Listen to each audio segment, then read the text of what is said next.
12월 8일 말씀 묵상하겠습니다. 함께 기도하겠습니다. 하나님, 나그네를 대접하라고 말씀하신 하나님의 그 말씀이 우리의 삶에서 실천되어지기를 원합니다. 하나님의 긍휼의 마음을 품게 하시고 약한 자들, 나그네된 자들, 가난한 자들을 돌아볼 수 있는 그런 하나님의 심령을 품게 하여 주시옵소서. 예수님 이름으로 기도했습니다. 아멘. 오늘의 말씀은 사사기 19장 11절에서 21절까지의 말씀입니다. 말씀을 함께 살펴보시기 전에 개인적으로 말씀을 꼭 읽으시고 묵상하는 시간 가지시기 바랍니다. 11절입니다. 그들이 여부스에 가까이 갔을 때에 해가 지려하는지라 종이 주인에게 이르되 청하건대 우리가 돌이켜 여부스 사람의 이 성읍에 들어가서 유숙합시다 하니 주인이 그에게 이르되 우리가 돌이켜 이스라엘 자손에게 속하지 아니한 이방 사람의 성읍으로 들어갈 것이 아니니 기브아로 나아가리라 하고 라는 말씀으로 시작하고 있습니다. 어제의 말씀에 이어서 계속적으로 전개되는 이야기입니다. 레위인이 이제 첩을 데리고 자기의 집으로 돌아가기 위해서 해가 저문 이후에 일어나게 되죠. 그리고 이제 길을 떠났습니다. 너무 늦게 일어났습니다.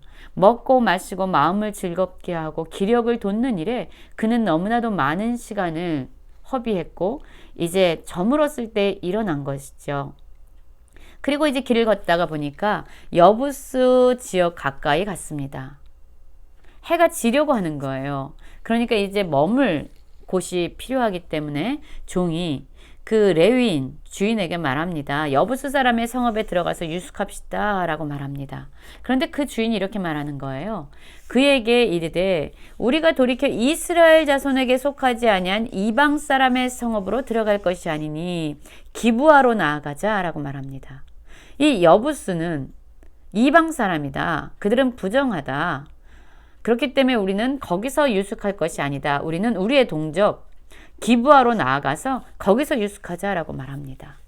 여러분, 저는 이 레위인의 모습을 보면서 참 많은 생각을 하게 됩니다. 그는요, 우리가 어제도 말씀을 살펴보았지만요, 성적으로도 타락해 있었습니다. 그는 첩을 들 정도로 자신의 욕망을 따라서 하나님의 말씀을 저버리는 삶을 살았습니다. 그는 또한 재물에 대해서 관심이 많았고요. 또 먹고 마시고 마음을 즐겁게 하는 일에 대해서 우선순위를 두었던 사람입니다. 하나님의 선택함을 받고 하나님의 말씀으로 이스라엘 백성을 가리켜야 되는 레위인으로서의 사명과 직분을 외면한 채 그는 자신의 욕망과 유익과 자신의 쾌락을 위해서 정말로 열심히 살아가는 사람이었습니다. 그런데 보십시오. 이렇게 스스로는 하나님을 외면하고 말씀을 외면하면서 살면서도 그는 스스로 거룩한 백성이라고 생각하고 있는 거예요. 이방 사람의 성읍인 여부스 사람들을 아주 멸시하고 있습니다. 우리는 그들 가운데로 나아가서 유숙하지 않을 것이다. 그들은 불결하고 부정한 선택받지 아니한 사람들이다 라고 이야기하면서 이스라엘 자손에게 속한 기브아로 나아가자라고 얘기합니다.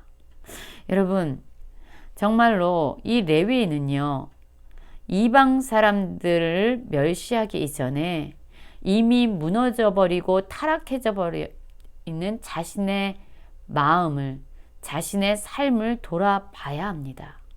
우리의 삶 역시 그렇습니다.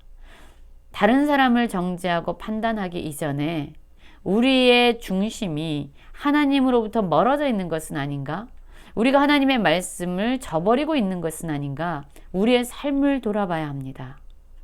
어쩌면 우리의 삶 역시 이 레위인처럼, 타락해져 버린 레위인처럼 내 죄악에 대해서는 눈 감아 버리고 다른 사람의 죄에 대해서는 끊임없이 지적하고 정죄하면서 살아가는 이러한 안타까운 모습이 없는지 우리는 돌아봐야 합니다.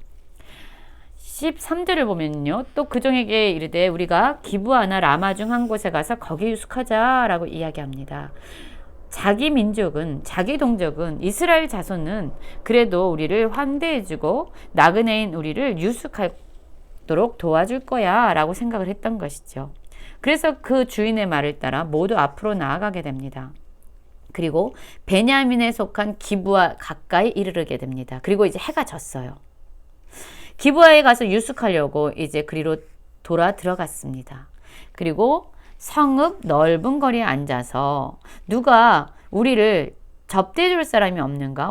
누군가 우리를 영접해서 유숙하게 도와줄 사람이 없는가? 기다리는 거예요. 그런데 그의 기대와는 다르게 아무도 그들을 영접하거나 나그네 된 이들을 유숙하도록 돕는 자가 없었던 것이죠. 이제 저녁 때가 되었습니다. 그런데 한 노인이 밭에서 일하다가 돌아오면서 그들을 본 거예요. 이 노인은 본래 에브라임 산지의 사람이지만 기브아에 거류하는 자다라고 말합니다. 거류하는 자, 나그네였다는 거예요.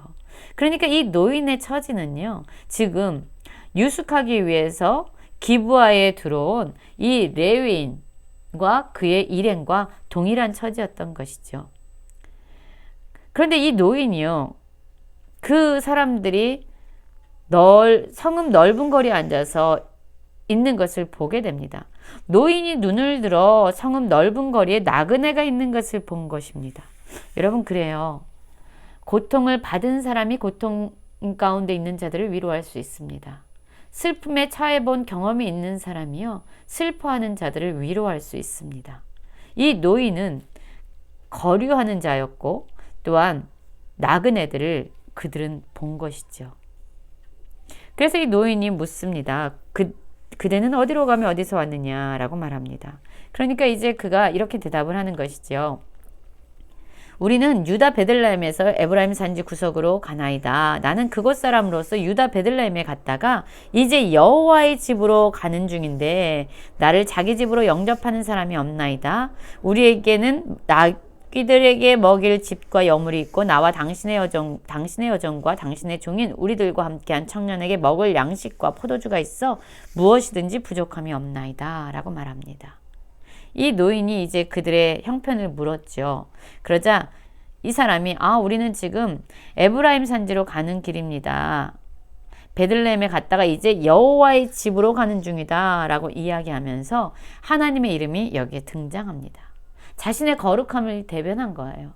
하나님의 이름은 경배의 대상이고 순종의 대상으로서 불려진 것이 아니라 나를 어떻게든 포장하고 나를 복 주시는 분으로서 이용되는 그러한 이름이었던 것이죠. 우리를 영접하는 사람이 없는데 우리에게는 많은 먹을 것이 있다. 풍성하게 있다. 그러니까 너가 우리를 영접하면 이러한 유익을 얻게 될 것이다. 우리를 영접해 달라는 얘기죠. 내가 영접받기 위해서 필요한 것은 나에게 많은 풍부한 재물이었던 겁니다. 내 소유물이었던 겁니다.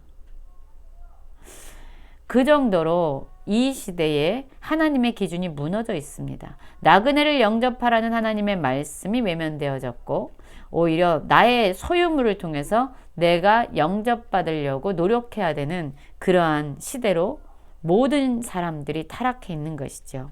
그러자 그 노인 얘기합니다. 그대는 안심하라. 너가 가진 것으로 나에게 어필할 필요가 없다.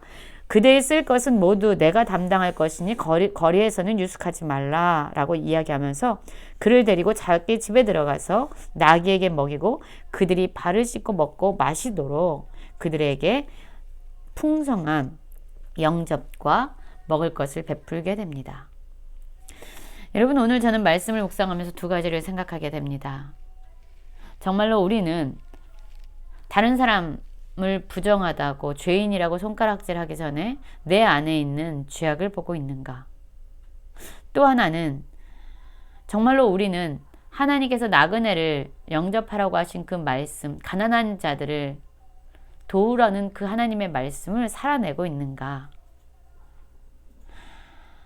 노인처럼 자신의 것을 아낌없이 내어주는 그러한 섬김이 우리 가운데 있는가라는 생각을 해보게 됩니다. 다른 사람을 정죄하기 전에 내 안에 있는 죄를 보기 원하고 또한 이 노인처럼 하나님의 말씀을 따라 나의 것을 기꺼이 필요한 자들에게 나눠주는 모든 성도님들 되시길 간절히 기도합니다.